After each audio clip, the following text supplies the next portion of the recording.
You open your banking app on a random Sunday morning and you see your savings balance, $12,400. A year ago, it was $11,200. You feel that small, quiet hit of pride. You did it. You actually saved money this year. You close the app, make your coffee, and go about your day feeling like you're winning at this whole adult money thing. Then later that week, you're at the grocery store and the total comes out higher than you remember for basically the same cart of food. You think, that's weird, and move on. You don't connect the two things. But here's what I need you to sit with for a second. Your savings balance went up, and at the exact same time, your money got weaker. Both of those things are true simultaneously, and almost nobody explains it that way. If you've ever felt proud of a growing savings balance without checking what that money can actually buy, I need you to keep watching because this video is about the silent way inflation is shrinking your savings right now, even while the number on your screen keeps climbing. Here's the uncomfortable truth. A rising number in your bank account can still represent a real loss. Not a loss in the dramatic lose your job sense, a quiet, invisible loss in what that money is actually worth. And the reason most people never notice is because we're wired to look at the number, not what the number can purchase. Let's start with the math, because this channel runs on math, not vibes. Say you put $10,000 into a savings account 3 years ago, earning a typical 0.5% interest rate, which, let's be honest, is close to what most traditional banks still offer. After 3 years of compounding at that rate, your balance grows to roughly $10,150. Barely moves. Now, over that same 3-year period, let's say inflation averaged around 4% per year, which isn't an extreme assumption. It's been close to that in several recent years. Cumulative inflation over 3 years at that rate is roughly 12.5%. That means the same basket of goods that cost $10,000 3 years ago now costs around $11,250. So here's the gap. Your $10,000 grew to $10,150 in the bank, but you'd need $11,250 just to buy the same amount of stuff you could buy 3 years ago. You're not just failing to get ahead, you're actually behind by more than $1,100 in real purchasing power, even though your statement shows a slightly bigger number than when you started. Now let's run a second version of this math because I want the mechanism to be crystal clear. What interest rate would you have actually needed just to break even against that inflation? Roughly 4% per year, matching inflation exactly. Most traditional savings accounts pay nowhere close to that. Which means for years, if your money was sitting in a typical low-interest account, it wasn't just growing slowly, it was quietly losing ground every single year. And the monthly statement never once told you that in plain language.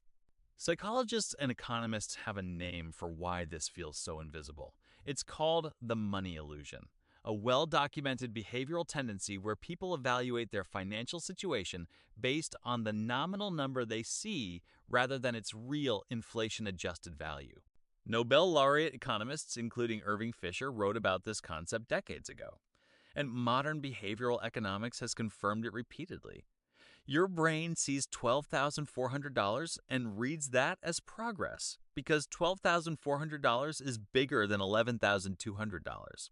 It doesn't automatically calculate what $12,400 can buy today versus what $11,200 could buy a year ago. That translation step almost never happens automatically, which is exactly why this problem stays hidden in plain sight.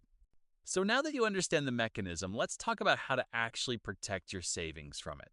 4 steps. Step 1. Right-size your true safety cash amount. Not all savings need protecting from inflation the same way because not all savings are doing the same job.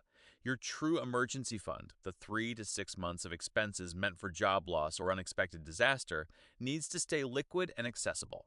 That part is supposed to sit in cash-like accounts, and that's fine because its job isn't growth, its job is availability. The mistake most people make is treating every dollar in savings as if it belongs in that same untouchable, ultra-safe bucket, even money that's sitting there for years with no real near-term purpose. Here's a quick example. If your monthly expenses are $2,800, a 6-month emergency fund is $16,800. If you have $28,000 sitting in savings, roughly $11,200 of that is excess, meaning it's not actually serving the emergency fund's job. It's just sitting there, quietly losing value to inflation while doing nothing. Step 2. Move that excess above your true safety amount into inflation-resistant vehicles. This doesn't mean anything exotic or high risk. It can be as simple as broad market index funds for money you won't need for several years, or shorter-term options like Treasury inflation-protected securities, often called TIPS, which are specifically designed by the government to adjust their value based on inflation. The goal isn't to chase huge returns. The goal is to stop letting money that isn't serving an emergency fund job sit somewhere it's guaranteed to lose real value over time. Now, here's an objection you might already be forming. Steve, isn't keeping cash the safest option? At least I know exactly how much I have. I understand the instinct, and for your true emergency fund, you're right. Cash-like safety is the correct choice. But here's the distinction. Safety and stagnation aren't the same thing. Nominal safety, the number never going down, can still come with real guaranteed loss once you account for inflation.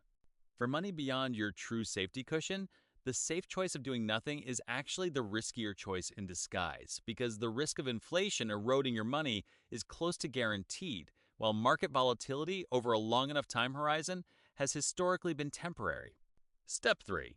Use a high-yield savings account as your new baseline, not a legacy bank account. This step alone fixes a huge chunk of the problem for money that does need to stay liquid.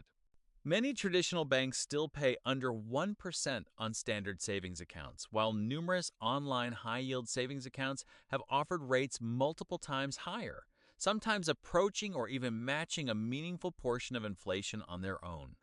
This is one of the easiest wins in this entire framework because it requires no new risk, no investment knowledge, just moving your existing safety cash from a low-yield account to a higher-yield one that still offers the same FDIC-insured safety. Step 4. Revisit the split every 6 to 12 months. Inflation rates change, interest rates change, your own expenses and therefore your true emergency fund number change too. A split that made sense 2 years ago might be leaving too much sitting idle today, or, in some periods, might mean you were slightly underprotected. This isn't a set-it-and-forget-it fix. It's a periodic check, similar to the quarterly reviews we've talked about on this channel before, just applied specifically to how your savings are allocated between true safety cash and everything else. Here's a common mistake people make once they understand this problem, and it usually goes one of two directions. Some people panic once they see the math and suddenly move their entire emergency fund into investments, chasing growth with money they might need in the next few months. That's dangerous because if the market dips right when you need that cash for a real emergency, you could be forced to sell at a loss just to cover a car repair or medical bill. Others go the opposite direction. They understand the problem intellectually, feel a flash of concern, and then do absolutely nothing, because inflation feels too abstract and slow-moving to act on today. Both mistakes come from the same root cause, treating this as an all-or-nothing decision instead of the calm, staged reallocation the 4 steps actually describe. Now a second objection, because I know some of you are thinking it.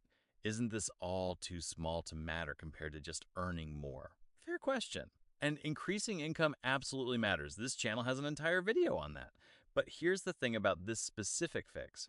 It doesn't compete with earning more. It's not either or.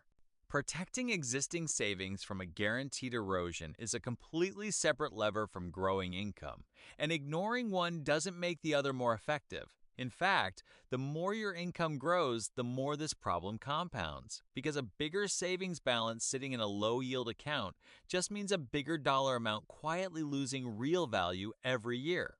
Let me walk you through how this actually looks for someone real. I'll call her Priya. Priya had built up $22,000 in savings over several years, and she was genuinely proud of it, and she should have been. Building that habit is hard, but all of it was sitting in the same savings account she'd opened back in college, earning around 0.4% interest. Her monthly expenses were roughly $3,000, meaning her true 6-month emergency fund only needed to be $18,000. Step 1. She calculated her real safety number, $18,000, which meant roughly $4,000 was sitting there with no specific job. Step 2. She didn't move all of it into anything risky. She kept the full $18,000 exactly where it was for true emergencies and moved the excess $4,000 into a simple broad market index fund, since she knew she wouldn't need that specific money for several years. Step 3. She also switched her remaining $18,000 emergency fund from her old 0.4% account into a high-yield savings account, paying meaningfully more without giving up any of the FDIC protection or liquidity she needed.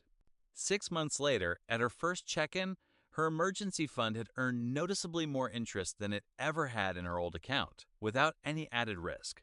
The $4,000 in the index fund had fluctuated a little, up some months, down others, exactly as expected over a short window, but she wasn't worried. Because that money wasn't earmarked for an emergency anymore, it was working on a longer timeline. A year in, she did her second check-in. Her expenses had crept up slightly with a rent increase, so she recalculated her true safety number, adjusted it to $19,200, and shifted her split accordingly. By the end of that year, Priya's total net worth in that pool of money had grown more than it would have sitting entirely in her old low-interest account. And more importantly, she'd stopped feeling that quiet unease once she understood exactly what her money was doing and why. Not because she took on some huge risky bet, but because she stopped treating every dollar in savings as if it had the exact same job. That's the entire point of this framework. It's not about panicking over inflation or ignoring it completely. It's about being honest about which of your dollars actually need to be liquid and protected, and giving the rest a chance to at least keep pace with the world getting more expensive around it. So let's recap. Step 1. Right-size your true safety cash amount based on your real monthly expenses, not a random total. Step 2. Move any excess above that number into inflation-resistant vehicles suited to your actual timeline. Step 3. Use a high-yield savings account as your new baseline for the safety cash that does need to stay liquid. Step 4. Revisit the split every 6 to 12 months as your expenses, interest rates, and inflation shift. Here's the truth most people never hear when they're told to just save more. Saving more only works if the money you're saving is actually holding its value while it sits there. A number going up on a screen feels like progress, and often it is. But it's only real progress once you check what that number can actually buy compared to before. If you've ever felt that quiet pride looking at a growing balance, I don't want you to stop feeling that. I just want you to also ask the second question nobody tells you to ask. Not, did my balance go up, but did my money actually get stronger? Those are two different questions, and only one of them tells you the truth. If this video changed how you think about your savings, hit subscribe, because that's exactly the kind of thing this channel exists to explain. And I'm curious, have you ever actually checked what your savings could buy today compared to a year or two ago? Let me know in the comments, because once you see the real number, it's a lot easier to protect it going forward.